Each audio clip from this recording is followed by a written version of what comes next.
WPCentral Podcast 137 for February 15th, 2012. Hey everybody, Dan Rubino, joined with an all-star crew here today. We have Rafael Rivera, Jay Bennett, and special guest Jeff Wilcox from Microsoft for an action-packed podcast. Lots of news. We'll start off, of course, this week with the guest interview. So, Jeff, in case we go over time, we don't have to keep him very long.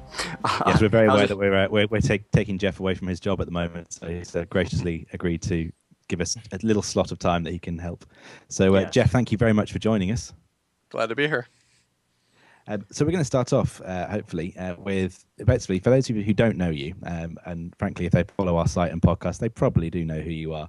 But we thought you could start off with telling us a little bit just about who you are, what a day in the life of a Microsoft employee involves from your position, and what your biggest accomplishment is in your previous role. We'll go on to, obviously, the future shortly. Wow, that's a lot of things.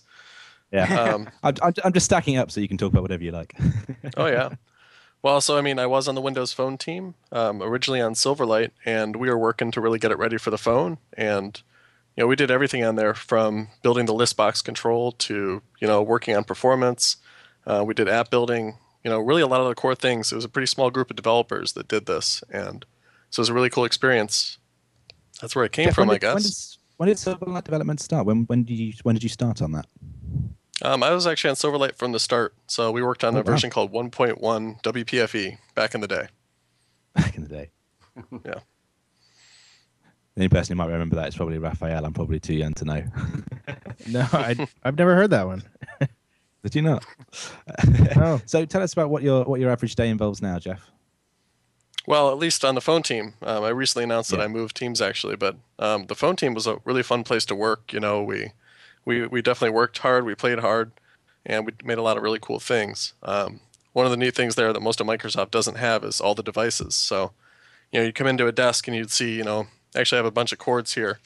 I don't know if you can see these, but, cords for data, cords for power, everything there. And it was really kind of fun debugging into devices and, trying to prototype those things. What the heck we did? We did everything. Pretty classical engineering team, though. Scrums, typical meetings, nice lots agile. of code reviews. Yep, pretty agile. Well, that's an interesting thing. So you're telling me that Windows Phone was developed in a Scrum methodology then? Well, definitely not the phone itself, but we definitely have what we call Scrum meetings at Microsoft, and they're far from Scrum, that's for sure. But All right, we have to make sure that the quality's right. Someone explain Scrum to us non-computer people. What's Scrum? Oh, there's a whole lecture slide that I remember from university days that could go into that, so I'm not going to go over the top there. Not even a brief summary in a sentence. Or I could give you. Okay, it's a method for managing development within a team based on the idea of selecting a feature or something that you're going to work on when a certain amount of requirements that you're going to try and achieve, called a sprint. And the idea is that a set of people will go away and will work on that particular sprint of work. They'll develop as much of the features as possible, and by the end of the sprint, what they complete absolutely has to be ready for deployment, but features can have dropped out or may have to be put back into sort of a backlog of features that will be worked on later. So the idea is you get lots and lots of a lot of features worked very quickly, a lot of agile development. I think that's the best way of describing it, but I must apologize. It's very late in the day here, and I've had a few beers, so that's actually pretty good. That helps. That helps. So there you go. I've actually had a meeting about this today, so it's a very long story. Anyway, we're getting very much off topic. Jeff, I apologize for that. We do that here a little bit. No worries. One of the questions Jeff suggested for it to ask him was, what Windows Phone or phone devices are you using at the moment, Jeff? Oh, well, I have a bunch. Going through security at airports is fun with the TSA. Right now I have a Lumia 800. You've got the Lumia. Which color out of interest? So this is the black, pretty typical. Pretty good phone. And one of the fun things people ask me about is the accent color. So I don't know if you can see this, but the accent color is gray. Oh, yeah. That's right, yeah. And it's not homebrew or anything. This is how I bought the phone. I had to import it through Expanses, I think. And it came this way. I love it. But, yeah, you're lacking the special Nokia blue color, right? I know I am. I like Nokia blue a lot. It's a great shade. Yeah. Yeah, I'm hoping with these... we start getting more accent colors, because same with HTC. They have HTC green on some devices, which is actually really nice, but then AT&T pulls it off, which is kind of a weird thing. But at least you have gray. Gray is actually a pretty cool color. But So yeah, I have the same problem going through airport security with all my phones. I usually carry at least 3 or 4 with me at the same time, and same issue, lots of looks. I did a lot of college hackathons recently, and I was taking 3 laptops to that. And Wow. security is always, they look at you strange for sure. Trying to work out times. exactly what it is you're bringing in. So I think what we just do a little bit about trying to fill in people about what you do, Jeff. And I want to talk a bit about some of the projects that you've been involved in. Now, I've been quoted on this podcast several times as calling you the Gandalf of Windows Phone development. Yes, I've heard that. Which I say entirely with with affection. But I do have a little bit gray hair on the sides here, so I'm headed that way. So one of the things that I wanted to ask you about is talk us through a little bit of the stuff that you've done to help us developers. Particularly, I'm quite curious to know how the Silverlight Toolkit came around, because for anyone who's not heard me basically rant about it before, the Silverlight Toolkit is one of the best things that the Windows Phone development community or Jeff himself has put out. It just makes it provides an awful lot of controls that normally we just don't get with the platform. And Jeff kind of stepped in with the help of some community members, is my understanding, and filled a lot of gaps. But of course, I could be wrong, and Jeff will tell me if I am. Yeah, so on the Silverlight team, we had the Silverlight Toolkit from the start. And that was a great way for us as a team to really deliver controls quickly. And it was clear when we started the phone that we kind of needed something similar. And I can't take credit for most of it, actually. A lot of other good developers on the team worked on that. But I was definitely kind of the public face. I did a lot of the check-ins for it. The performance progress bar was yours, wasn't it? Yeah, that was a blog post that kind of became a control, for sure. And, actually one of the bigger things that myself and a coworker named Dave worked on was actually Panorama and Pivot. And so those were some big controls that they're not part of the toolkit, but obviously are a very important part to every app. And I wrote the Pivot control. So the whole thing. All the bugs and the good experiences, that was me. See, I was about That's why. That's why. Is that you, Rafael? Come on, with Rafael, if we're being honest, have we had problems with the pivot control? I can point to a couple of problems with the panorama, but nothing with the pivot just yet. No, nothing with the that's pivot. a I'm great just answer. giving Jeff That's a an hard time excellent here. answer. I think all the issues we've seen is probably a result of misuse in the public. But I always love the panorama inside a pivot. That's a good one. Has that happened? I've seen them with the maps control in there too, and then you try to pan it and see what happens. And nothing works. Actually, the thing is, you've put on pivot control. I can ask a question that I've always wondered. One of the cool things on the People Hub, the way the pivot control works, is it takes the title with it as you scroll, so you get a bit more screen real estate. Am I missing an option in the pivot control, or is that just not in scope? So that's the panorama control. That's still part. Oh, that's still been done as part of panorama. Yeah, you can tell if it has the really big block of text. That is a panorama typically. Jay, you're fired. Yeah, so I think the one difference is that the People Hub doesn't typically have a background, so it's just it's black or white. Might make you think it's a pivot, but no, that's a panorama control. Of course. So I guess it's all. That reminds me. I think Jeff wrote a post, maybe linking somewhere else on good design or when to use a pivot versus a panorama. Was that on we your should blog, link to that. Arturo is part of the UX team, and he's an awesome dude. He just is cranking out these design posts that are really useful. Yeah. Yeah, we actually did a post on that. Maybe he's continuing. I think he's on day 16 now or something. But yeah, he's been posting up regular columns on the UI and design stuff. So definitely a good column to follow. Maybe we'll do a follow up on that. Yeah, and he's a couple of us, spent the last year and a half often traveling, and it was working with customers, going to conferences, working on apps with developers. And I think he was in Europe for months, recently doing a design tour. And so a lot of us have spent time really trying to get in with customers and, actually see what their problems are, kind of understand their situations, and then bring it back to the team. So that was fun. Oh, good stuff. So some of the other things that I've got down as projects that you've worked on, for example, the most recent I can think of is the QR control library. What was the story behind that? What prompted you to develop that? Well, when I first built my Foursquare app, I kind of thought initially that I'd open source it, and maybe keep iterating that way. And it's a big project. It's a big thing to do that too. But I also built lots of controls along the way. And they're beautiful. For me, they work great. But when I went to share the code, I found that often they weren't quite perfect for people. So I kind of went back to the drawing board. I decided I want to build a component first. I want to blog about it, share it with people, and then I'm going to ship it inside Fourth and Mayer. And so I actually shipped the QR code feature maybe 3 or 4 days after I released the control. Oh, really? So I figured. Sorry, carry on. I just figured that way, I can hopefully help the community, share some bits with them, get feedback. And if I build it as a component first, it's just easier for everyone, I think. I have to say, I looked at the QR control library and just tried to think of a way that we could integrate it into the WPCentral app, but I can't see any good use for it just yet. Maybe it'll come up. Maybe. So you mentioned 4th of May. Let's talk about 4th of May a little bit, because obviously it's perhaps what the consumers will see the most from you. I can remember when 4th of May was first released, Dan absolutely raved about it. So I'll let Dan talk to you a bit about it. Okay. Yeah. So Jay and I had that little contest back and forth where I was always championing 4th of May. I thought it was much better than the Foursquare app, and Jay for a while was like, "No, the Foursquare app is still pretty good," and it is the official. Well, there was 2 versions, right? So we had the first Foursquare app that came out, and it was an okay thing. The first one was maybe rubbish is the right word. Yeah, right. And then it was pulled, and so we didn't have anything on the marketplace. And then, but you stepped in right away with 4th of May. So now, what was the process for 4th of May with the design and everything? At what point did you decide to do your own? Was it right after you tried the official Foursquare app? Well, so it was. I started the project in December. Wow, more than a year ago. So December 2010, and I was a longtime iPhone user for just ages until I had a Windows phone. And it was just, night and day. The Foursquare just didn't meet the experience I wanted. I love Foursquare for some reason, checking with my friends all the time. So I said, hey, I'll go code it. And I think it was in March when I finally was kind of getting ready to ship it. And then all of a sudden, the official app stopped working, and it kind of felt like the right time to launch it. So that's when I kind of hit the button. Yeah, that was very convenient, because it was only, I believe, it was maybe a week, not even, where that app stopped working and yours came out.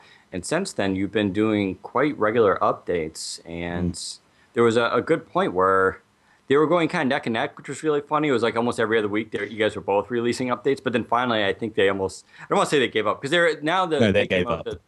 Well, the version 2.0. I think there was an update, I think, last week. They've kept doing well as well.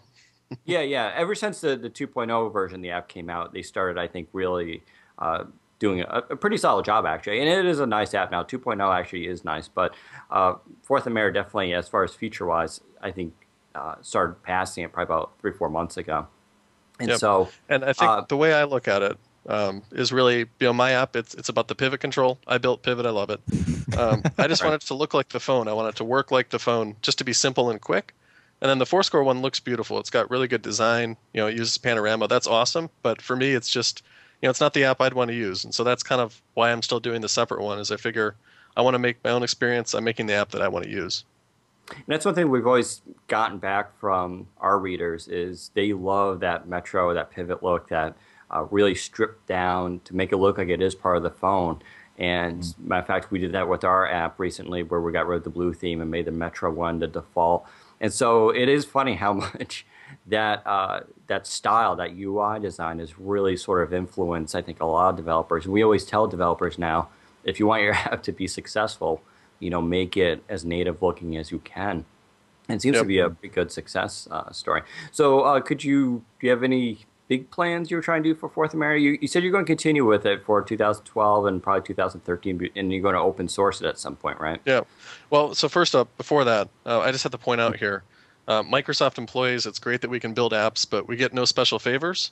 But today in the U.S. marketplace, 4th of May is featured. So convenient. Awesomeness, I'll take it. Perfect for the podcast. So you'll see here, it's very well rated. People love it. So good stuff. But I definitely know that I want to offer a Windows 8 version. So I briefly have spent some time playing around with the Windows 8 controls and WinRT, and I think I'd love to definitely make it available for Windows 8. So after that, I'll probably eventually open source it. We'll figure out how to do that. Cool. Do you have any big features that you're working on now for 4th of May? Or I know you keep up pretty much. As soon as they release a new API or a new feature, you usually get it up almost instantly, it seems like.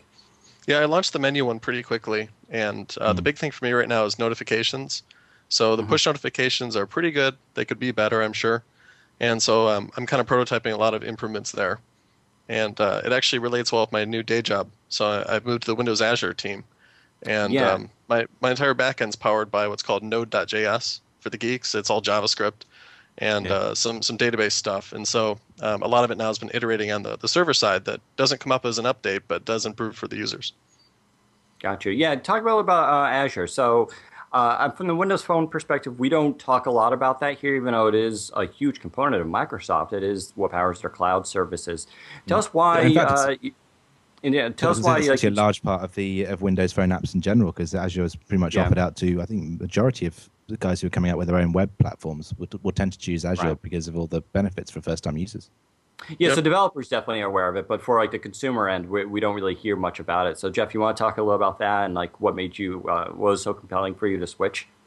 Yep. Well, I mean, clearly apps, the big thing is the cloud. You know, you only have such a, it's a 1 gigahertz processor or whatever that's in the phone. And so the powerful stuff's going to happen in the cloud. You have all the computing power you need, storing information, push notifications, all these things happen on the cloud. And, for me, it's just been a fun way for me to learn more. I've been doing client development for years, and Windows Azure is a pretty exciting place. I'm actually in the open source team here, so we're actually working in Node.js and PHP, these areas. So it's just kind of a more exciting place that I think, for me is the next place for my career to go. I do have a dirty secret though about Fourth and Mayer. It's actually based on Amazon's web services. Mm-hmm. Wah. So what's I wrong think with Amazon's cloud services? It's a great cloud, and I think one of the challenges for me is going to be that I want to obviously move it over to use Azure pretty soon here. So it'll be good learning on the differences there for sure. Gotcha. So now you've already made the switch, correct? Yep, I'm in my new office here. So back to building 42 at Microsoft. Was the Windows Phone team devastated when you left? Well, people make career changes quite often. It's normal. I know Brandon Watson, made one recently. I think he was on one of the podcasts, and people make changes, and that's totally fine. But it will be sad not seeing the same developers I worked with for years. But we'll be fine. So now was your move to Azure kind of driven by the fact that you want to move from Amazon to Azure? Maybe with the Node.js stuff that just recently got announced for Azure, or is that just coincidence? For me, that's coincidence. Really, it's just the perfect opportunity. So I've been playing in Node.js in some of these spaces, and there's a really great team of developers here, and they needed another developer lead. So I jumped in to take the role, and it just feels like it's the right place. Cool. Very cool. And what sort of things if you're allowed to say, what sort of things are you looking forward to bringing to the Azure platform, aside from obviously improvements in the Node.js area? Yep. So, I mean, one of the things that we own is just offering a software development kit that works for any open source thing you want to use. And so we're just going to continue iterating. We're very agile here. I'll say that much. And so we're just going to hopefully keep pushing out, improved SDKs whenever new Azure features come out. Hopefully we'll support them in all these languages. And we don't really know where to go yet, but it should be some good stuff. Awesome. Right, we're going to move on. We're going to take a couple of questions from our chat room. So if anyone's got any questions they specifically want to ask Jeff, and I'm going to start off here with Sam Sabari, or Sabri even. He asks, did developing Fourth and Mayer help make you want to move to the Azure team? Did it spark an interest? Oh, no, I think if it sparked anything, developing Fourth and Mayer, I took that back to the Windows Phone team. And having built an entire application from end to end, gave me some really good feedback on issues with the tools, good things and bad things. So I was definitely frustrated like all of the other developers sometimes. And I'd bring that feedback to the team, yell at them a little bit. And so it was a good experience from that standpoint, but it doesn't really affect the Azure move. Okay. What else we got? Jim Otagi asks, when will Windows Phone 7 devs get free, very small Azure accounts? I don't know the answer to that. I do know that if you have an MSDN subscription, you can get some services for free, and Azure also has, I believe it's actually like a starter or free starter trial. But I'm not really up on all those things, so probably shouldn't talk about that. There's a way in. And to mention DreamSpark. Yeah, DreamSpark for students is great, and if you have a .com, BizSpark I guess gives you a ton of computing power for free. So. Yeah. I think it's BizSpark that's offering a year free trial as well, or is it a 3-year trial? There's something along those lines in the UK. I think BizSpark was 3 years last I knew, but I don't really know. So yeah, Mobile Dom asks, do you want a Dark Knight Rises Lumia 800? I am happy with my Lumia 800. Batman's an awesome movie, but I'm good without the Batman phone. What else have we got? Renee, our podcast producer, is asking, what are your biggest Metro app UI gripes? What should designers do better? Which is actually quite a big question for you, because obviously you wrote a blog post a while back with a few tips for designers. Mm-hmm. Yeah, I think sadly I'm either going to be known for progress bars, the pivot control, or 12 pixel margin issues. So right. The magic number is 12 pixels. So many apps just aren't aligned properly in the UI. So my gripe is misaligned UI. It's easy to fix. You just add and subtract 12, or you use the styles. It's simple, but it does bug me, because often I wish I can just go and edit the XAML, in the apps I'm using, and fix it. That'd be nice. This is where I go and check to see if I use 12 on the what app was that for the Metro Radio? Metro Radio. Yeah, Metro Radio, right? Has an update that came out. Yeah, it was so Metro Radio. I mean, functionality-wise, it actually works really well. It's very minimalist. It's fast, but you did a great post where you were basically talking about it was almost very professorial. It was like, here's the app, and it's well designed, but here's what went wrong, and you showed how certain things weren't lined up properly, and how these small adjustments could really go a long way. And it was a really interesting post, even from because I'm not really good at. I know why things like.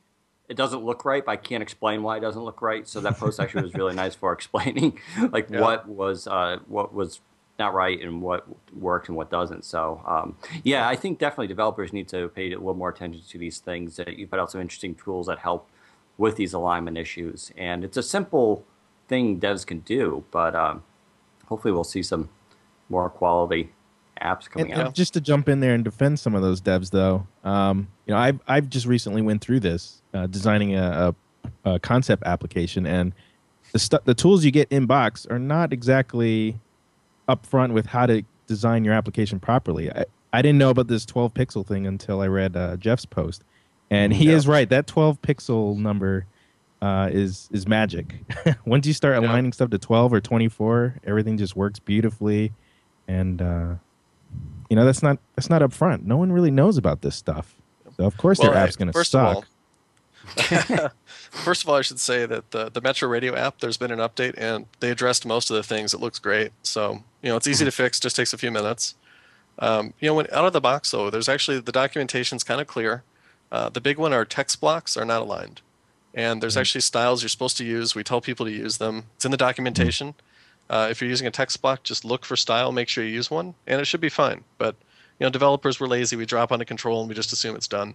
So, there's a little bit of training there, I guess you should take. But by this point, enough people have heard this rant that they should be fine. This not going to argue with you, Jeff. Looking at my main page to see in WPCentral. It's like, there's a 12 there. That's fine. I can rest easy. There's also a 40, but I won't talk about that one.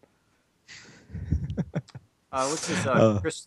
Christopher asked, why 173 by 173 tiles? Ugly number. That's a design question. You should get Arturo on here. I think it was the magic number, and they probably have constraints they're working with. And hey, it's an odd number. Why not? Photoshop, will resize just fine. I'm going to pick up LSW Brown Jr. has actually asked a question, which I'm going to say and then obviously quantify. He asked, what are your predictions for Windows Phone 8 that you're most excited about? And we should say that Jeff obviously can't speak to us about Windows Phone 8 in any particular amount of detail. Obviously due to the fact that he is an employee of Microsoft. So I'll tell people in advance now, those kind of questions we can't answer. Yeah, I'll be excited to see what happens. I'll be in line to buy a phone when they come out. I'm excited. The stuff I've seen, I was on the team until, just last week. Really good developers doing really cool work. Can't talk about it, though. So that's sorry. And for people who've just asked for a link about the article regarding pixels, Rafael's just popped that in our chat room. So if you're interested, go and have a look at Jeff's blog post. Yeah, we'll put it in the show notes too. Yeah. Ahmed Altaz asks, what can we expect in terms of new things coming the way of the Windows Phone platform from an SDK and development perspective? Is there anything new you can tell us about? Well, I think it's kind of in the same category. Things I can't talk about, but I think in general we're taking lots and lots of feedback on the SDK. I know there was a developer like User Voice site, And the team looks pretty seriously at that, both, just regularly and, kind of quarterly we meet up and chat about, what we're supposed to be doing there. And I know the teams are pretty serious about fixing, complaints people have. So I think it'll continue to get better. We're definitely addressing issues, but I don't have any specifics to call out. Good stuff. Good stuff. Well, we're going to end the questions there, guys, and say thank you very much to Jeff for joining us. Jeff, if you'd like to stick around and have a little chat through the news with us, you'd be more than welcome to, specifically for the first part of the podcast. But we know that you have got to go at some point. Okay, so you able to stick around? Yeah, I'll stick around for a bit. And I do have a question for Rafael, actually. He wrote an app I saw recently. I saw him in Arizona a few weeks ago, and I was just wondering how the app went. So just a little background. Jeff Wilcox, as you mentioned earlier, was running around to college campuses, and he was hosting appathons, where basically you show up, you sit in a room for 12 plus hours, and they feed you, and you produce an app or a game. So I went with Jenny, and I couldn't participate in the contest, but she could. And we decided, hey, let's just play around with XNA. I've never really used it. Let's do it. So we started putting together a little video game. And it was based on just a bunch of random ideas we had surrounding dinosaurs and flying around. So, yeah. So basically, the story was that there was a dinosaur on Earth, and he realized there were no other friends around. So he put together like a balloon, a space helmet, and decided to, get off of Earth and maybe travel to another planet where his friends are currently residing. So this was just us playing around in XNA. We haven't gotten much further. I think I tweaked the code to generate clouds. I don't really see it going anywhere, although maybe later on Jenny and I would get back together and continue the game. I don't know. This is one of the strangest things I've ever heard you say, man. Yeah, I know. But I tweeted it, and I think there will be a picture on the podcast if we manage that, or it'll be in our show notes at least. Yeah, we'll put it in the show notes. Yeah, it looks very. It looks actually kind of like Nintendo-ish. It looks like it would be kind of fun. Yeah. No, Jenny does an awesome job with drawing, and then it was kind of cool to work in a team where she designs it, and then I take the graphics, put it in XNA code, and it worked out really well. It was a lot of fun. I was impressed. So maybe one day it'll become a Xbox Live title with achievements. We'll see. We get super promoted, sure. Well, it looks like a fun game, so. Yeah. Very cool. Wow. Okay, so I'm a little bit baffled.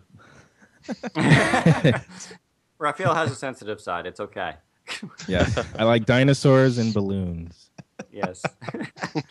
Who doesn't? All right, I suppose we'll move on to some of the news this week. Actually, a lot of stuff happening today. Well, we could talk about the Craps app. I haven't clicked this link. Is this the Topless app? Yes, it is. Okay. Because it's probably the biggest talking point of the day. With something in the region of, what have we got? We've got about 40 comments on it so far today, and it hasn't even been a news story for that long. Actually, does anyone else want to do the story? Because my voice is getting a bit hoarse. Well, basically what happened was this morning while I was still trying to stay awake, we got a lot of tips, well, a couple of tips coming in of this app that hit the marketplace, and its main icon was a topless woman, basically on the icon. And it's just flat out there in the marketplace. You can just go and find it, and you just scan there. And it's kind of funny because it's part of a larger issue that we've been talking about in it's a tough issue for Microsoft, obviously, with trying to regulate the marketplace. Some things get by, so there's some inconsistency. And so this is just kind of funny that now, I mean, it's a weird thing that got by, right? Because the approval process. Strange. Yeah, I mean, there's things you can see maybe buried in an app that were hidden or weren't in the app description that are revealed. Like, for instance, Road Code's, Matt's app there for Found, sometimes an image will come up with a topless woman. Now, it's like artistically done. It's not pornography or nothing. I mean, it's more tasteful than this one. But still, that was kind of hidden, and it still got caught, Now, with this, though, it's just right there on the icon itself. And so it's a little strange that this was published in the marketplace and no one noticed at Microsoft. And it's still up Well, I checked about an hour ago, but I know sometimes this process can take a while before it gets pulled down. So yeah, I just downloaded it. So did you actually download it? So tell us how the app is. Is it right? So you download it, and it's actually funny because although the main application icon on the marketplace is the nude woman, the application icon is not. It's a stick figure. So maybe that's how it slipped through. You know, the guys installed it on the phone. They didn't see the icon there. Mm-hmm. I can see how it happened. And actually, that's actually a violation of the marketplace policy, though, right? When you submit a app, the icons should match up, right? And then when you launch the app, it turns into this little thing where you can move your finger around and stretch it out, as the description says. It's useless, which is against another marketplace regulation that states that your app must have some sort of use. Now, one could argue it's stretching your thumbs, but that's a bit. Are we claiming this is an exercise application now? Yeah, I feel like we're trying to justify this a bit too much. I do know those marketplace requirements are tough. You know, I've failed marketplace before. It's always fun to get those little failure reports. So I know they're working hard.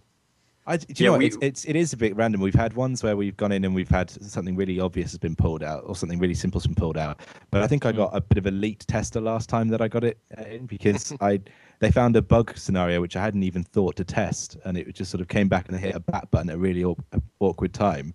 And I was a bit taken aback when I read this report, and it was like, wow, this is really useful testing that's been done. So it does seem to be the tester that you get. Yeah, I think that's the odd thing here is that is the inconsistency that we're trying to accept. Now, once again, I don't want to be harsh too much on Microsoft here. I understand they're getting a lot of app submissions. They have to get these apps out there.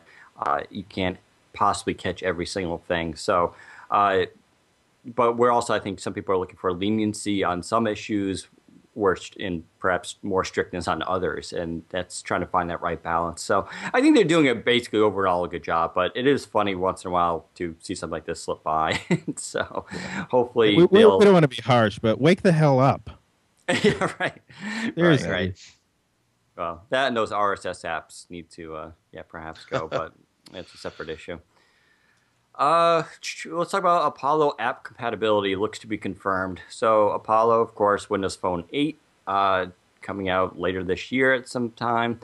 Seems to be a major revision of the operating system, and we're talking at the kernel level, really deep down stuff. But the question that naturally arose was how are apps going to be, current today apps, going to work with Apollo? Now, going by this job post at Microsoft, it seems to be that for the most part, they will be compatible, but I don't think it's going to be a one-to-one. I think there will be some code tweaking required. There'll be some new features, obviously, that Des will want to take advantage of, probably new APIs as well. So perhaps some apps will need to be approved for the Apollo platform, but for the most part, it seems that today's apps will run at some way on Apollo. So, Jay, how do you feel about that? Do you know what? Part of me is torn because a little part of me would quite like to go back to developing or to come up with a brand new version for Windows Phone 8. But it is obviously I'd rather that things were compatible as much as possible. But I imagine that it'll be the same story as you'd always get. You can make it'll be compatible, but you won't get the full features until you go back and get to develop something exciting again.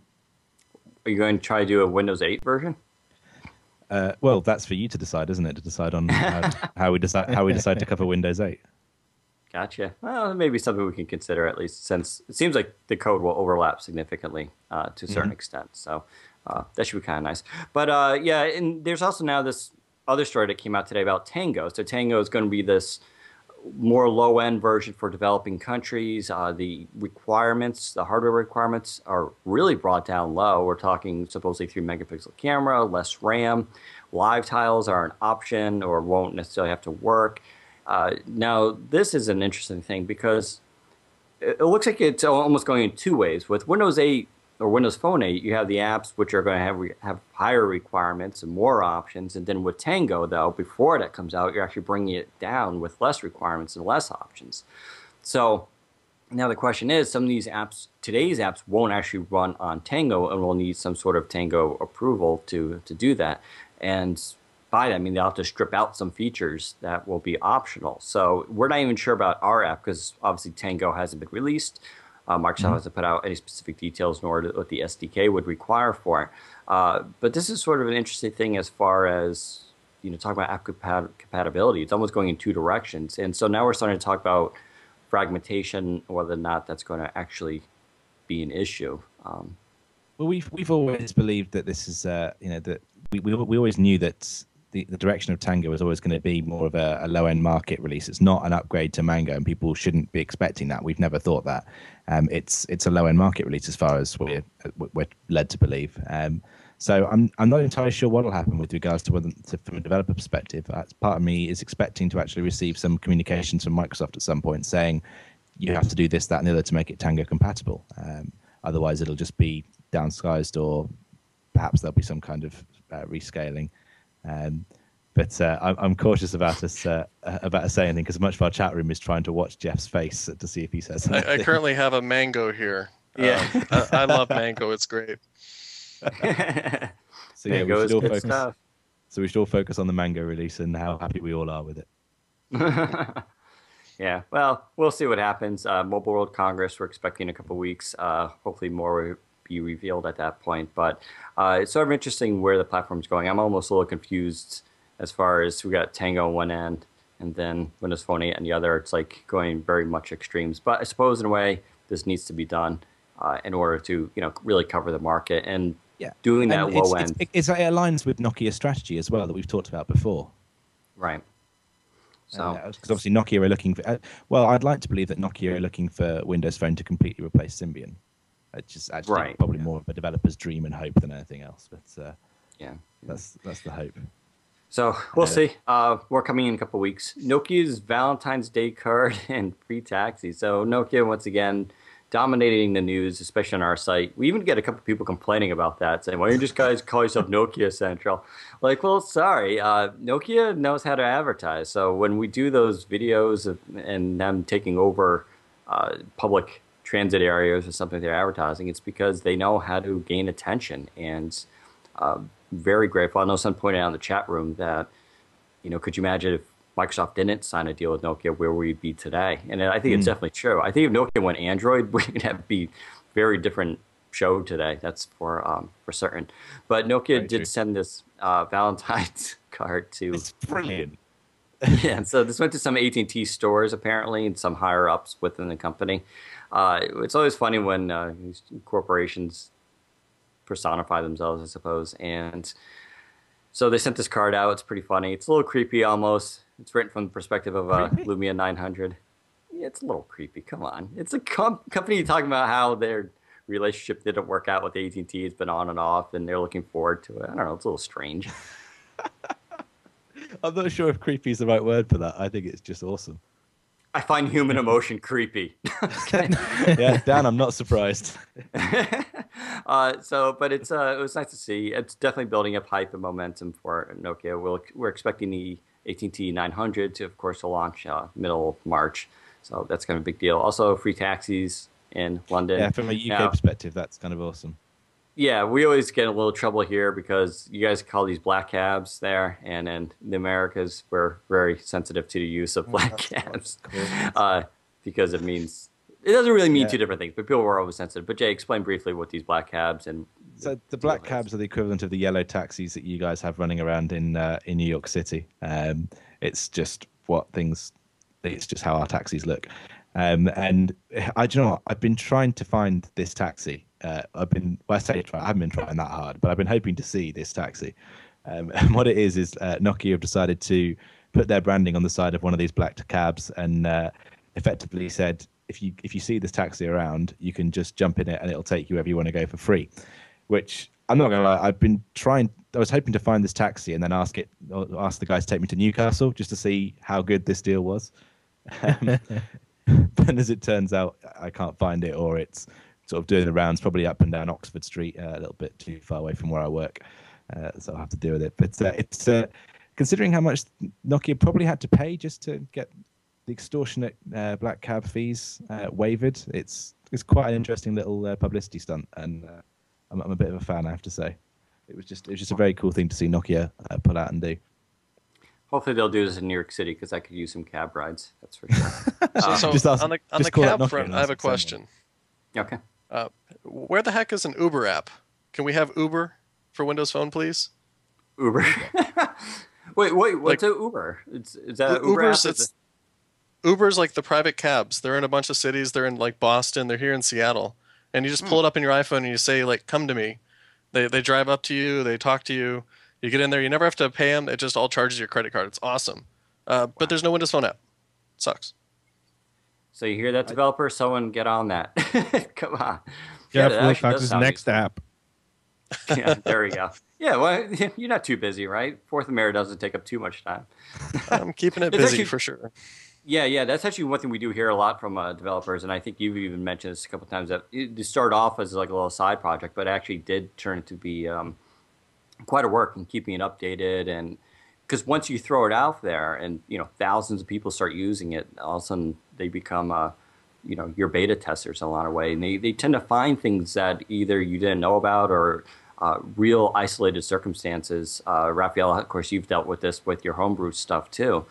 So yeah, what turned out to be small projects end up turning into big ones. I think Jay, even with the WPCentral app, you've been kind of busy, right? Kind of busy, yeah. That's an understatement, Daniel. Yeah. I definitely find some crazy crashes. Yeah. What was that? Crazy crashes? What kind of crazy crashes? Oh, just the crash reports I get from people are amazing. A lot of people are using it, and I get just crashes I can't reproduce sometimes. Oh, so there's some that just are obviously appearing in that exists within the system that we can't access or something that we can't adjust. There's, I think, one that I get up quite, unfortunately, a bit too often, which the exception message is X0088FFF or something like that, and there's no further detail. I'm just thinking, right, this is a really useful crash report, and I can't do anything about that. That's probably from my Focus that crashes every app. So. Thanks. I haven't had one from yet. The weirdest bug report I had was one that came from Bill Bailey, who I really want to believe is the actual English comedian Bill Bailey. I want to believe he's a Windows Phone user. But it is quite interesting when you get these things through. Jeff, do you find also that as well as being beta testers, people that when your app gets popular, people start or really enjoy suggesting lots and lots and lots of new features that you hadn't even thought of? Yes, I actually do have a couple features that people have been pushing for that I'll launch soon, but yeah, people are really picky. They want their features. Yeah, I think the one most recently that got requested that we put in was the offline article reading. And it's just sort of someone comes up with this idea and you think, that's a great idea. Now, how am I going to do this properly? So, yeah, that's one thing to find out. So we're going to move on quickly to software news and onto our app picks. Before Jeff goes, people have been asking Jeff what his favorite apps are and perhaps ones that people might not have seen. So, Jeff, do you want to just give us a quick overview of your favorite couple of apps? Sure thing. Let me check the phone here. So I've been using the Rowie beta. Rowie's a Twitter app that some coworkers made. So I have to plug that. It's a good app. What else here? I use a game called Wordrix. It's kind of like a Tetris game for words, which is pretty cool. Oh, that's cool. What else? People are telling me here that the video is frozen. So sorry, I might have a bad connection now. I use Magic Mail. It's a visual voicemail app. It's pretty cool. Oh, really? Yeah, I've seen Magic Mail. Yeah, I haven't actually gotten around to trying that, but yeah, that's supposed to be pretty popular. Yeah, looks like I have one new voicemail here, so I should check that. And then really, I think that's the big ones for me at least. Gotcha. Yeah, we've had quite a bit of updates this week. I don't know if I have one app that I... Are you going to have several again this week? Yeah, well, I mean, Carbon should myself and Rafael talk quickly? Yeah, you guys can go because mine are just kind of the ones we've already sort of we'll be talking about soon. So you guys have your picks. Well, I'm going to very shamelessly plug one of my own apps here because I've just got around. It's just past the year anniversary. I know, I must apologise, but it's past the year anniversary of when I released my first app for Windows Phone. So I've just finally got around to putting out a Mango version of Rate Your Beer. So if you're a beer drinker like myself, how much does this cost? Free. It's all a free thing. Oh, well, I'm installing it right now. You might not be able to because it's only available in the UK and Ireland at the moment because I don't have an appropriate server, but it will come to the US. That is my plan over the next month. I'm going to bring it to the US. That sounds like a fail. We'll just have to pirate your Zap. Yeah, you can go ahead, pirate it. It's a completely free thing, but it's a case of I don't have enough bandwidth just yet to handle it because it's free. It's a community project. But for those of you in the UK and Ireland, This is a bit what it looks like. It's a beer rating application. At the end of the day, you can just contribute, send us in photos of the beers that you like, give them a star rating, and you'll see a nice big long catalogue, which actually uses the long list selector from the Windows Phone Silverlight toolkit. So little plug there for some of the work that Jeff's done. That's all I'm going to say about it. But there's a new version that will be out in the marketplace any second now, which is Mango compatible. So that's me done. Nice, Rafael. So my app pick of the week is Fingers. No, I'm just kidding. That would be my second one. But no, I discovered this little gem of a game on the marketplace called, and my home screen is not coming up, called Alter Ego. It has like retro graphics, 8-bit style, chip music, whatever, and basically there's a representation of, or there's two representations of you on the screen. And you swap between the two to solve a bunch of platform puzzles. It's sort of like Lode Runner and Portal kind of mixed together. Pretty awesome. And then it of course, uses the Angry Birds level selection model. So there's plenty of levels to choose from. It's pretty cool. If you go to our site and type in Alter Ego, I actually covered that when it came out.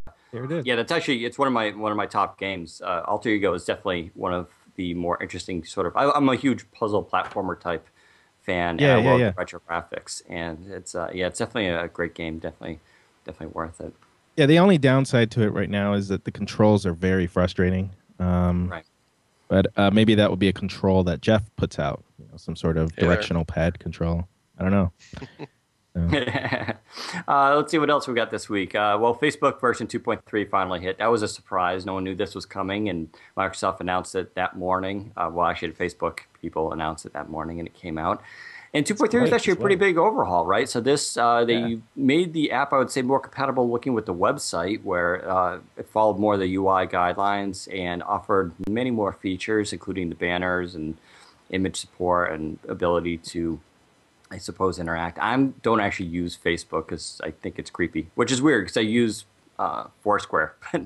Facebook I find just too much. But a lot of you guys use Facebook out there in the audience, and the response so far has been extremely positive with it. There's always been this sort of lag behind Facebook, the app, and what people have wanted. And there's still not one-to-one parity between the two, but I would say it's a lot closer now today. So some people seem to be happy. Do any of you guys, Rafael, Jay, Jeff, use the Facebook? So I'm with you. I don't use Facebook because it's pretty creepy, that and anything Google-related. But I'm hearing that it does finally bring you up to some sort of parity with the web client. But it still sucks from what I hear. For someone as big as Facebook, you think they would have a decent app. And I think the new one's doing pretty well, and I like it. But to each his own. I'm a user of Facebook, and I have to say I'm impressed. I really, really like the idea of bringing the photos into your panorama as it sweeps across.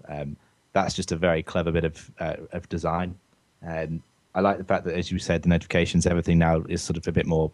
It's less. People are going to say it's less metro because it's done through pop-ups, I believe. It feels a bit more like the site. But I got this out today. I had a little play with it, and I had someone next to me who was an iPhone user, someone next to me who was an Android user, and they both just said that's so much better than what we have on our devices. So yeah, and I think it's an important thing. I mean, it's not perhaps the best metric. It's sort of like when someone goes. I always had friends like, oh, I got a C+ in class. And like, oh, that's not very good. Yeah, but everybody else got Ds. Okay, but you still didn't get the A. And in a way, that's how Facebook applications seem to work, where ours may not be the best, like in theory, but comparison, relatively speaking, it is the best one out there. I'm not sure that's a perfect metric, but yeah, compared to the iPhone and Android, it actually is, I think, much better. And same with notifications. A lot of people complain about the notifications on Facebook, which I think is fair. On the other hand, that doesn't seem to be a Windows Phone thing. That seems to be more of a Facebook thing for some reason. From what I understand, notifications don't work well on any platform. And so that seems to be more on their end than the Windows Phone. But it was a nice update. A lot of people commented on those. I think we had 170 comments total between those two articles.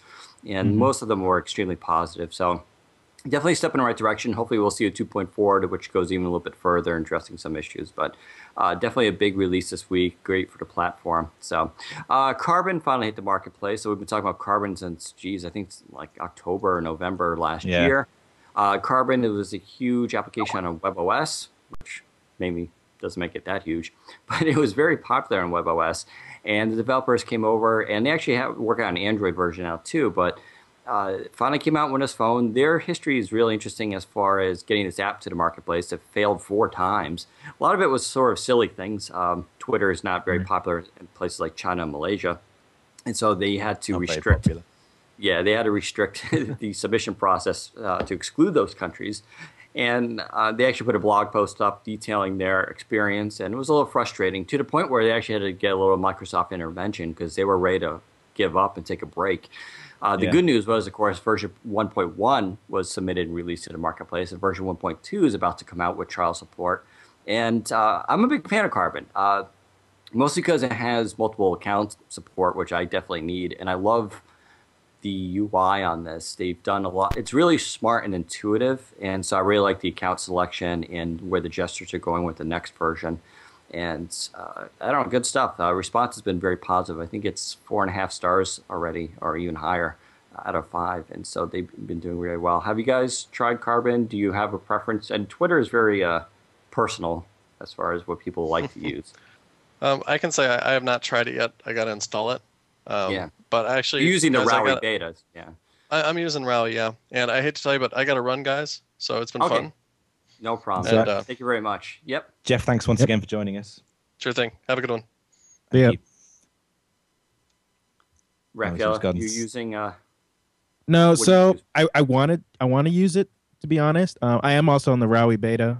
Okay. And I like Rowie a lot. So I just want to try Carbon because it has been receiving a lot of buzz, but it crashes on my phone. And that's not it's not their fault. It's my Samsung Focus. It's in a state that crashes anything that uses a web controller, ads, or anything. So, and I can't format it because I'll lose my Plant vs. Zombie state. So I'm kind of in a weird spot. But from our review, I think you reviewed this. It looks awesome, and I think it of particular note is that this is one of the major applications that has gone through the Yalla Apps process, which is a global publishing partner of Microsoft. They didn't even go through the official marketplace, so to see that process actually working is good news in those other countries, and hopefully we'll see more come through there. Yep. So I'm using it. It is now my moment for now at least. It's my #1 Twitter client. It's temporarily for now, because I haven't decided just yet, but it's temporarily replaced Meadow. Just sort of give it a try, mainly because I felt that I paid for it. I need to use it for a week. The live tiles that they've got are fantastic. They're really nice designs. It's all done through what looks to be like an image server. The design they've come up with is fantastic for the live tiles. I can't praise that enough. And yeah, it's very fluid. I think one of the things that I really like about it, and people have made a big deal out of it, I'm just going to see if I can find an example on my app here, but for those who haven't seen it, you get things like you get images show up in the timeline, which is one of the things that I really quite like. So you'll sort of you'll be looking through your tweets, list of tweets, and you'll see, oh, this one's got an image attached to it, and it's just there in the back. There we go. There's an example that's been retweeted by one of some strange people that I follow, hoping that my camera focuses on that. If it doesn't, you'll hopefully just at least be able to see that there's an image actually in the timeline along with the rest of the tweets that you just normally look at. And that's a really nice little bit of a design idea. And I think in the Twitter space, you really need to do something to differentiate yourself, because Twitter clients, let's be honest, there's millions of them. It's just a case of you've got to have some unique feature, and that combined with what is a very nice sort of a menu interface. Again, hopefully the things will, if you haven't already looked at it, it's a little button down here which you press to bring up the menu, and it just sort of pops up and lets you tap between the different areas of Twitter. There's some really, really intelligent design choices made there, and it's a joy to use. It is thoroughly worth paying for. I was going to say, with that, the inline image support with version 1.2, they're taking that a step further, where it's actually going to preview YouTube videos or any videos that are embedded within it, the tweet. So you'll actually get like a still image of whatever that video is. So yeah, I agree. The Twitter design is it's tough. We have to come up with, I don't want to say a gimmick, but something really differentiate Meadow had the ability to preview web pages within the tweet itself, which is really nice too. So they seem to be doing this. Good stuff. I'm definitely looking for a Rowie. I think a lot of people want Rowie to come out with a Mango version. It is frustrating for a lot of people, but we have to understand that these guys are doing it also on their side. It's not their full-time job. So it's coming out. Plus, that's going to have full integration with MetroTwit. So that's going to be a huge deal with the Nest, as they're calling it. And so that's going to be, their thing that will sort of separate. And Jay wasn't kidding, by the way. There are over 1 million Twitter apps as of July. So it's probably even more now. Yeah. So it's crazy. Yeah, it's definitely an interesting business out there, but everybody has their own preference.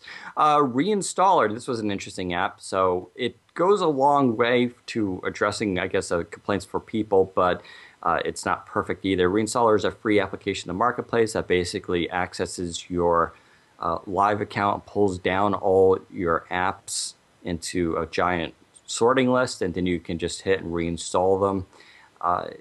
It's nice. It's better than the default method of trying to remember. You can, of course, do this sort of through the web, but if you're mobile and don't have your website in front of you, this is definitely preferential method for doing it.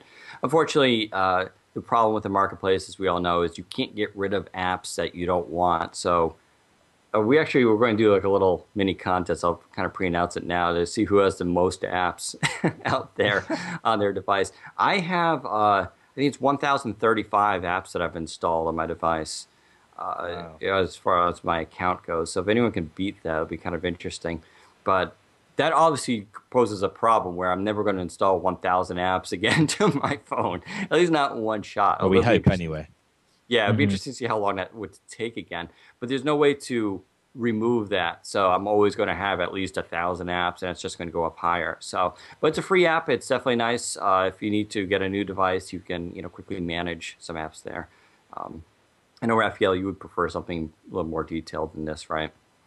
Yeah, I will say that if the guys that made this are listening, contact me. I might have some APIs that you'll be able to use to more directly get this list instead of having to scrape their website. And also, I think adding a last downloaded or last used date to this grouping, if possible, would be really handy, because then in the case of Jay, he can at least sort it by most used, least used, and exclude all those other apps he downloaded. Yeah. So, yeah, definitely. Yep. Let's talk about Xbox Live. Chickens can fly, can't fly. So we've been talking a lot about this app. This is the big question. Can chickens fly? Right, and evidently they can't, but they can kind of slow down. And so this game finally hit the marketplace. Is always an interesting story. This is made by Amused Sloth. They're an independent game house that released Chickens Can Dream. And then they were approached by Microsoft to go to live status, and now they've released their game to the marketplace. And this backs up my theory once again. Independent developers tend to do things better than the big houses. I think this is an excellent game, well designed, beautiful graphics, but they've also included 5 ringtones, which are kind of silly. I don't know if I'd ever have my phone squawking at me like a chicken, but I think it's hilarious that they're there. They've also hang on. If I download this game, my phone will squawk at me like a chicken. Yes. I'm getting it right now. Oh, you have to try the ringtones. They're hilarious. They've also released wallpapers for the desktop on Windows. They just really got on their way to offer a lot for your money for $2.99. There's over 50 levels. There's weekly challenges. They're going to have avatar awards coming in a future update. Just really, they maximize it. You also can pin each sublevel to your start screen, and the tile will flip around and show your medal count. Just really maximizing the potential. And we also saw this recently with Rocket Riot received an update too, where that you can also pin your sublevels to that. It'll flip around, show your gamer score. They've also added ringtones. I love when developers do this because those options are there, and there's no reason why you shouldn't maximize the value of your game or offering to do that. So Chickens Can Fly, it seems like it would be a boring game because you start playing it and get past the hatchery, which is the training stuff. Once you start getting into the deeper levels, it actually becomes really challenging. I'm in Cemetery right now, and it's getting really hard. And so, and I still have 2 whole sections left. So, great game. Rafael, have you got a chance to try this yet? I haven't tried it yet, and I can't even find it on the damn marketplace. Yeah, a lot of people have been saying that. Yeah. Just use our app, Rafael, because that's what I'm doing. Yeah. So I guess I should install that, huh? Oh, don't do that to me, man. I'm actually emotionally hurt by that. No. I think I can't use. Oh, it says sorry. The preview client is expired. Oh, you've got the beta still. Yeah. Get the full one. Yeah. Well, you guys can't find it in the marketplace. You can just use the direct link on the website or scan the QR code too. That'll also get it to you. That link actually did come from the developers themselves, so it's a legit link. People wondering how we got that. It was from the developer Musloft.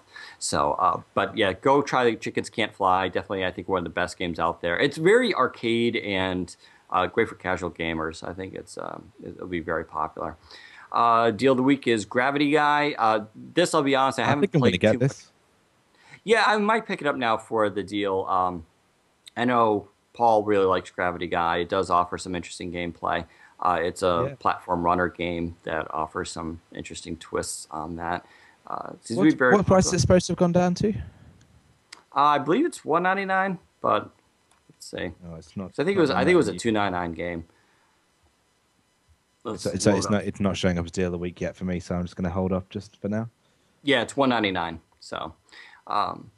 Yeah, but it's a very cool game. I did play through the trial and actually really enjoyed it. It's it's just all about ultimately timing. You're just tapping a screen to make the guy flip gravity as and when it's required. But the sort of styling of it is really quite cool. It almost feels a little bit. It reminds me of Mirror's Edge in a good way. And I was really enjoying there's tons of these games out there where you're supposed to run, and usually you're jumping over things and have to jump obstacles. And there are tons of those games out there where this one's a little bit different since it uses this twist on gravity. So if you're into those kind of platform runner games, definitely worth, I think, trying it at least. That's what's cool about Xbox. You can always just try it for a while. So, but $1.99 for the week, so it's 50% off. Sonic's Jewels pulled. This was interesting. I think everybody saw this coming, right? So when this emulator came out, of course, it had Sonic the Hedgehog right in the logo, and it was called Sonic, and Sega everywhere. So not a big surprise. Sega said, hey, that's using our, copyright stuff. Rafael, you did a great story on this. Now, correct me if I'm wrong, Sega wasn't actually complaining that it was an emulator. They were complaining that it's not an emulator from them and that it's using their IP basically, which is the Sonic character. You want yeah. So we got a hold of the developer, and I was actually helping him out because English is not his native language. So I figured, let me help this guy out through the marketplace, legal mumbo jumbo. But he received a note from Sega via Microsoft. You never get this stuff directly, and they were just complaining that, hey, look. It's an emulator, it's not official, and it's using our official imagery. So, in other words, it's confusing users. It does, the app looks great, so it's like, maybe Sega put this out officially. So, and not to mention, they just released their, I think, Sonic the Hedgehog Xbox Live title. I'm not sure if it's Xbox Live. But there was the episode 1. Yeah, so the icons and the release dates all lined up to the point where it is confusing, and they sent a note in. So they pulled the app, and all they want him to do is pull the imagery and all the assets that he used out of the app. He can keep the emulator, and it's going to be renamed to Blue Tomato. And it's actually cute. I own the copyright to Blue Tomato. Yeah, if you come forward and say you own Blue Tomato, shame on you. But shame. He actually did a good job. You're going to go out and buy the copyrights. That's not lie. Knowing your history, you're going to go and buy the rights. Yeah. So he went out and he got a commercial permissive license on some vector drawing of a blue tomato. It actually looks really cool. And he removed all the Sega references and copyrighted imagery, blah, blah, blah. So I think he's just now going through the hoops to get it resubmitted. He has to first fill out the paperwork that says he's complying, which then puts a flag on his account saying, hey, allow him to submit apps again. And it's a slow process, but we should see it back soon. It's going to be awesome. Excellent. Yeah, and it was funny because it was pulled right after that 1.2 update, which we covered, which brought the sound emulation. So hopefully when this comes back, this will have all that back with it. I said, without the sound emulation, it was a cool experiment. But once it got the sound emulation with it, it really became, I think, a powerful emulator. And so makes it very compelling. So interesting case of, you got to be smart with this stuff. I think everybody noticed when it came out that this was probably going to run into problems with Sega, and sure enough, they did, and they were within their rights to do so. So, interesting case. Always be careful, devs, of when you put stuff out there that you don't use copyrighted information. Hardware news. Pre-orders There's not for a the lot white. This week, I'll be honest. Yeah. Pre-orders for the white Lumia 800. So real quick before we get into hardware, sure. Do we want to mention the Tango app? Yes. Cover this because this came out just right before the podcast, right? And I just got to read this too. This was real interesting. Tango, we're not talking about the OS update, but the voice over IP app that's out there in the marketplace. Now they have a desktop version too, which in theory is extremely cool because it's very much a competitor to Skype, and you can make video calls from your desktop to phones. But there's been a big problem here that's sort of related to the iPhone story that came up this week with Path. Rafael, tell us the details here. Yep. So someone wrote in. They're like, hey, look, Tango released a PC app. I didn't know. I downloaded it. And he said, but it's odd because you can tie the application to a mobile phone without really any security barriers. And it's like, what? That doesn't sound right. So I actually downloaded the app, tethered it to my device. It works fine. But then I hit up a coworker and I said, hey, what's your phone number? You use Tango, right? I put it into the app. I went through some specific steps that we won't mention. And bam, I had his Tango account on my PC. And it's like, wait a minute, this ain't right. So, yeah, it looks like the PC app has some security issues. Actually, it points at... Go ahead. The PC app has actually been out for a while. I remember trying it probably at least 8 weeks ago. And so it's been out. This isn't like a recent thing. But what's happening, of course, and you've talked about this before, is where you load up Tango on the phone. It does actually ask you permission, I believe, but it's pulling up your...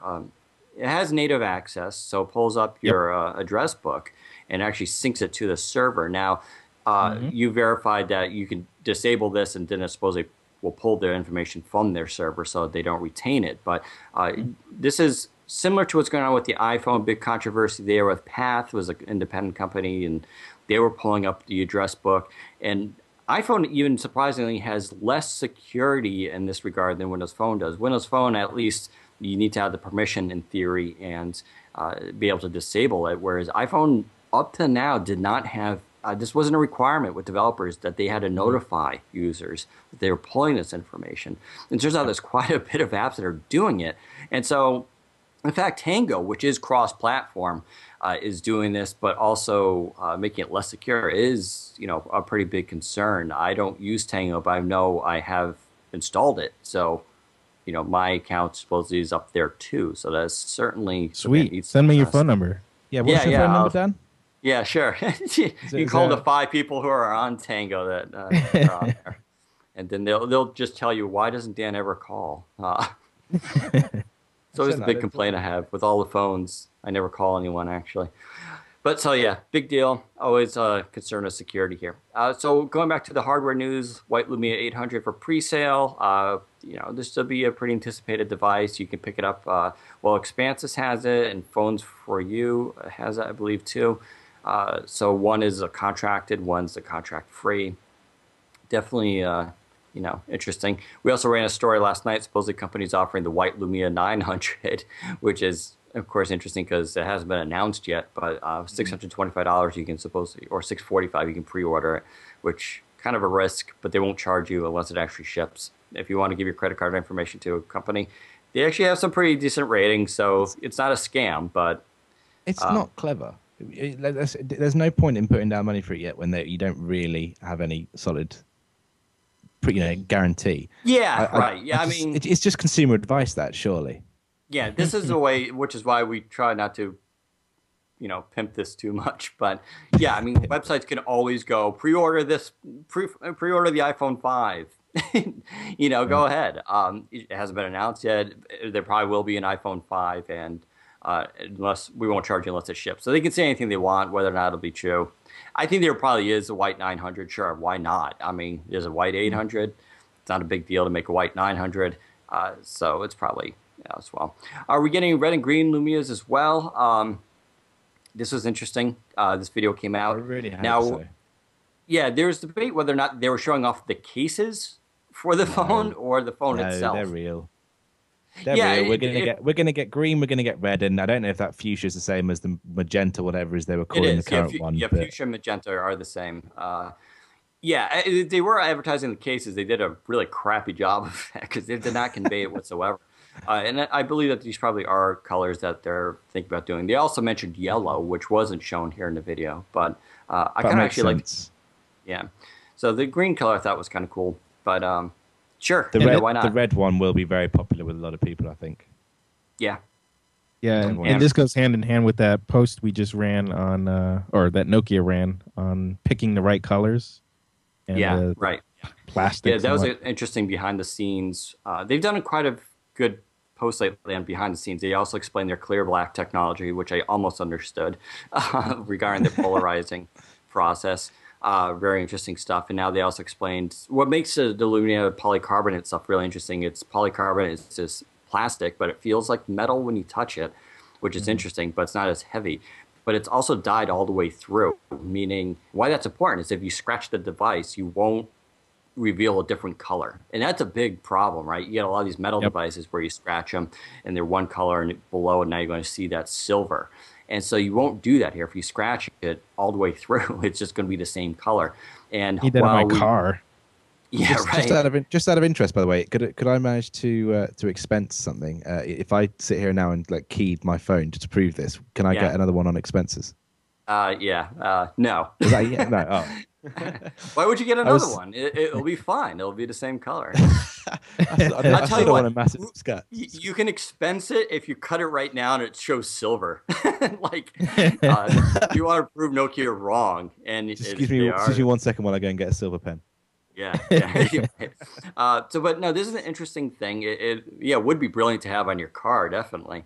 And so, interesting stuff that Nokia is doing. I think this is why we're excited about having them make hardware. They can do stuff like this. And so it is a big selling point, I think, for the 800 and 900 coming out. I'd absolutely love it if the 900 comes out and over there, and instead of just bringing it to market with a black and then eventually a cyan, then eventually something else, if they really want to hit the market strong, if they come out to the US and they say, boom, 5 colors straight away.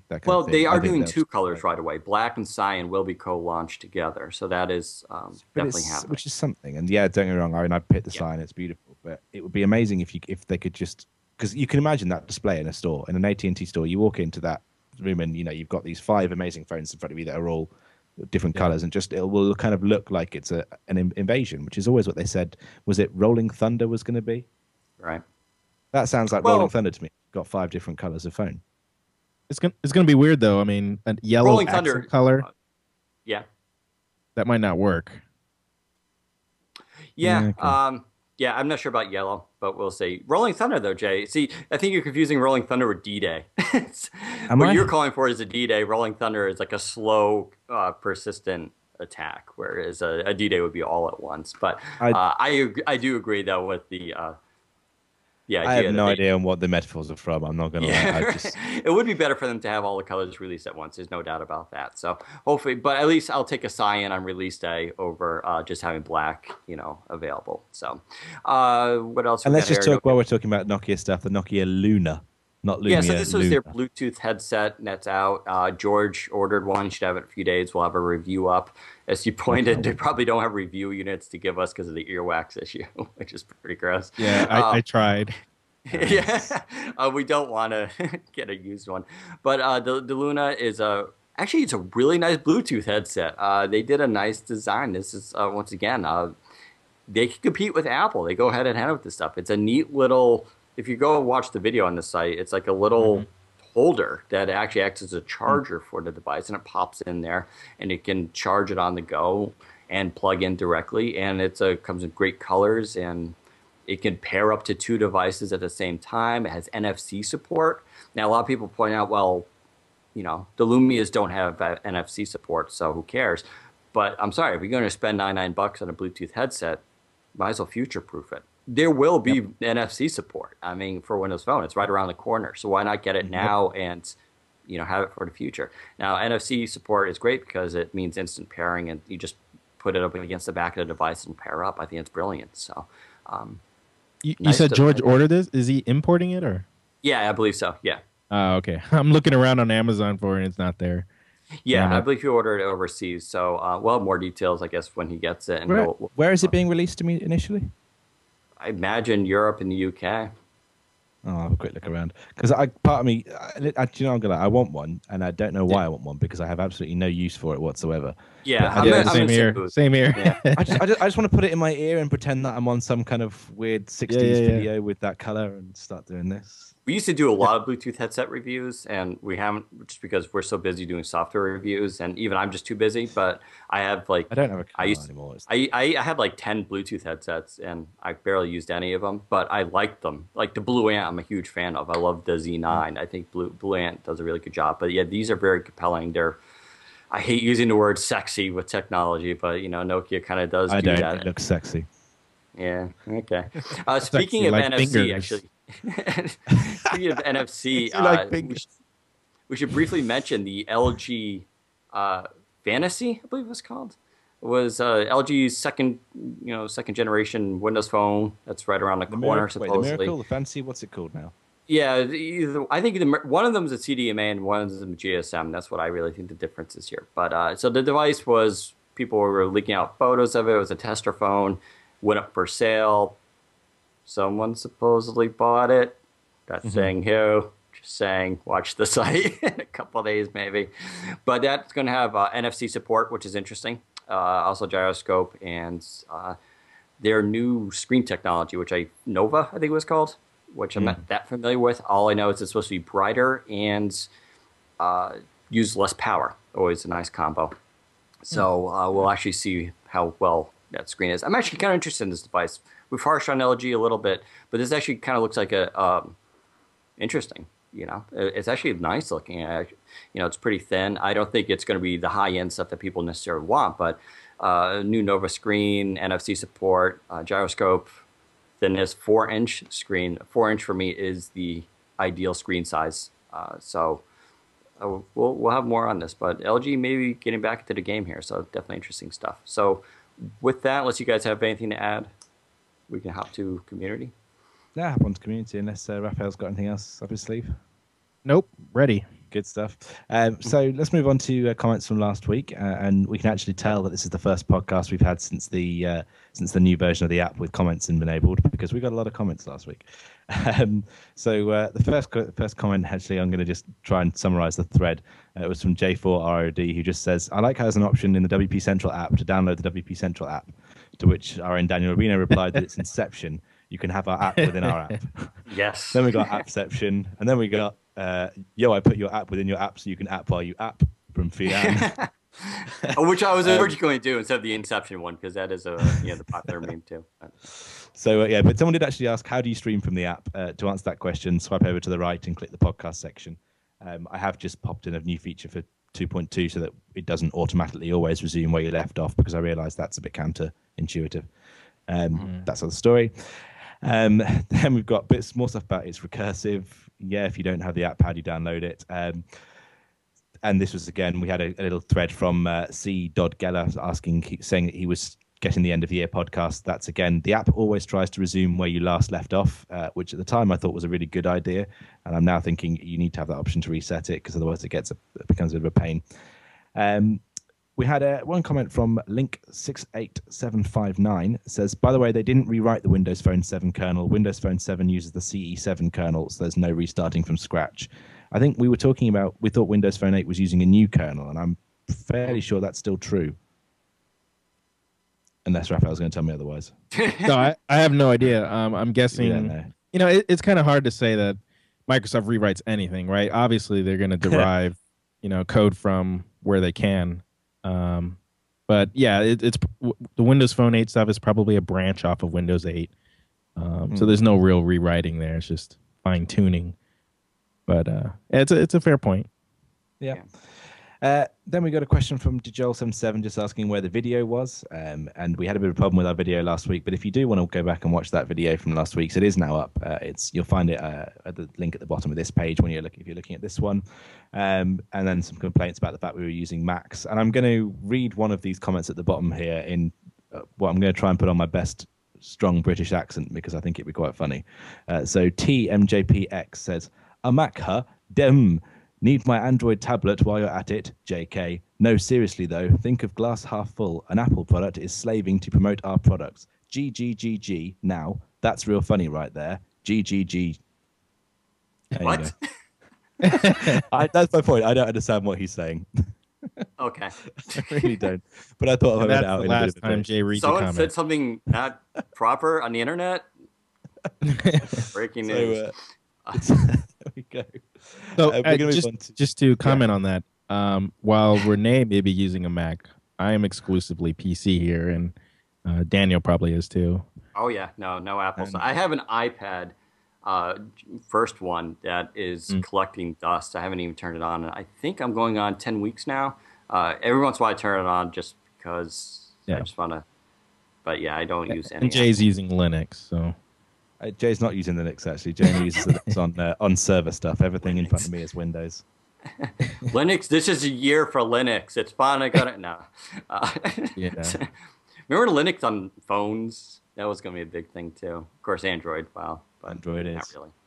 Yeah. I also should mention we may have to look into doing YouTube live streaming. That may be something we may look into. Because if you last night, if you guys look on the site, there is a YouTube app now that streams live stuff, which is actually kind of a nice app. It's free. You should go check it out. It's actually really well done, and it streams really well. So it begs the question, I guess, maybe we'll do a live YouTube stream too. Maybe do like Leo Laporte does, where he streams to multiple at the same time. Yeah. So we'll see if Renee can do that, right? Renee, you're pretty good. So. Oh dear! Right, so we'll go and get some live comments. We're only going to have live questions, not comments. My word, it's late over here now. I apologise. For those of you who want to ask us a couple of questions, we'll only take a couple because obviously we had our question session with Jeff earlier. But please do send them on in. There was one question a bit further up. Geek Connection was asking, he really wants to save up for a Lumia 900 unlocked. He's tired of the AT&T pricing, but wants to switch straight to a straight talk, bring your own deal. Have we any idea of what the unlocked pricing of the Lumia 900 might be? Well, the one that went on sale today was like $650. So I'm not sure if that's an accurate price. It'll be like that when it comes out. It could be. That sounds about the range. I mean, I think it's like the Galaxy S2 go for like $750. I mean, it's an expensive phone. And Lord knows an iPhone 32 gig is like $800. So being this is only 16 gig, sure. Now, the important thing to consider, though, is the LTE question. So I don't know if an unlocked European version is going to have LTE on board. Presumably not. And even if it did, would it be the right frequency that AT&T uses? Once again, probably not. This is a big thing with LTE. You have to keep in mind that they use different frequencies for different carriers. And so it's going to be a big problem. This is a way now carriers will be able to lock you in once again to their standards. So whereas GSM technically is open, we know there's that separation with T-Mobile and AT&T here in the United States. T-Mobile uses the 1900 band, or 1700 AWS, sorry. This is going to be a big issue once again. Now, Europe, you guys don't really have LTE, perhaps not a big deal, but if you're going to use it here in the United States, I have to tell you, having LTE support is something to consider. It's a big deal if you have it. It's extremely fast, but AT&T's rollout right now is way behind Verizon's, so you still have, I would say, a year or two before it's going to be, makes it really useful. But if you have LTE support now, or it's coming around the corner in your area, it's something that you may want to, keep in mind. That's the one benefit buying an AT&T device. So. And if AT&T is listening, where's our update? Hello. Yeah, so we should mention actually right now. Just broke a little while ago, T-Mobile is pushing out the Radar 4G 8107 update. So if you guys are listening, go plug your phone into Zune. You can supposedly get that right now. So that's a big deal. kudos to T-Mobile for doing that. First only US 200 days late. Yeah, right. Actually, I don't want to say they're the first carrier. I think U.S. Cellular pushed out the update to the 7 Pro, aka the Arrive on Sprint. So technically, they're not the first. So kudos to a small carrier first for doing that, and then the second smallest, T-Mobile, going out there and pushing this out on the radar. I'm excited. I love my radar, so it's great to have that update. But AT&T, come on, that Titan that needs that update. Let's do it. Focus S, come on. So cool. First gen Focus, woo! Yeah, first gen Focus, right? Yeah. And just quickly, Kid Genius in the chat room is asking me just to clarify that the company who makes the Facebook app for Windows Phone, it's not Facebook, it's not Microsoft, it's a company called Clarity Consulting. Right. Sure. So we'll just put that out there for if you're interested. Clarity Consulting. I may go and see if they've got any job openings. Yeah, they do a couple apps. This is one of those cases of Microsoft hiring a company to do it for them, basically. Yeah. So they're hired by Microsoft. Same thing with the IMDb app and a couple others. This was done in an effort to get apps to the marketplace on launch day, and so that's what this is. It's not bad, but Clarity Consulting. This is a case. It's a weird instance of a developer house. They're not huge, but they're also not that flexible. We've seen this with the IMDb eBay app too. eBay is actually the developer I've actually spoken with. He's actually a really cool guy. They should have another update coming out, but they do move a little bit more slowly than I think a lot of these indie developers, and it's sort of frustrating, I think, for end users to have to wait this long. But Lord knows the Twitter app is like that, right? The official one. Oh, yeah. Yeah, the train travel app over here that's developed by a software company over this way called Avanade does move very, very slowly. It's got the official National Rail licensing, but in fact, I try to remember the last time they put out an update for it. It might be closing on a year now. So So, all right. I think that's about it for questions, unless you can spot any others. Nope, and I think we're just hitting exactly an hour and 30 minutes again, which is very convenient. Which is about our normal running time now, so we might start calling this a 90-minute podcast. Yeah, I don't think we can do anything less. So that's I don't think I can do anything more right now. So hold on. Someone just said, Reddit man, he got an update notification for his first gen Focus. I'm plugging in my phone right now. Are we going to get a live update over the air? Yeah, I'll tell you right now, if Zune cooperates. I think up in Canada they've rolled this out for the first gen Focus. So I guess it depends on his location. Okay, yeah. I'm still on 7720. Oh well. At least you got Mango, don't be too worried. The only thing you got to worry about is disappearing keyboard. Yeah, I don't have that. Yeah, that's issue. huge. I'm telling you, that can be really annoying sometimes. Even I get a little frustrated. So. So there you go. Who wants to wrap this up? Rafael, do you want to do the credits thing? All right. So, do I just read this out loud? Like Jade does such a good job with it. Yeah. We'll see if I can. So anyway, you can find us all on Twitter at WPCentral. This is obviously our site handle. Malatesta77, which is Jay's. Daniel's. See, I screwed up already.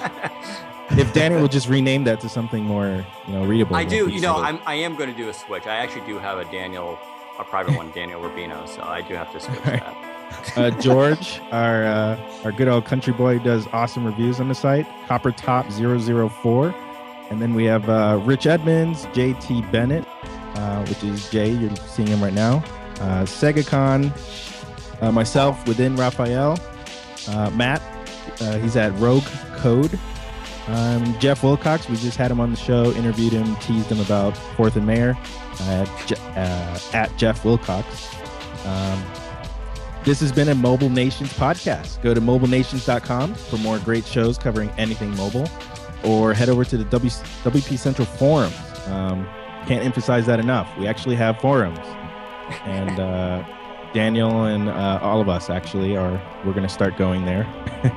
And participate. Speak for yourself. I go there already. Thanks to Dave. Yeah, thanks to Dave Blake for. We got to get his Twitter handle up there. I remember to put the forums bit in here, but I wrote this. Yeah, didn't we say last time we were going to put him in here? The forums bit's in there. That's the bit you're reading, man.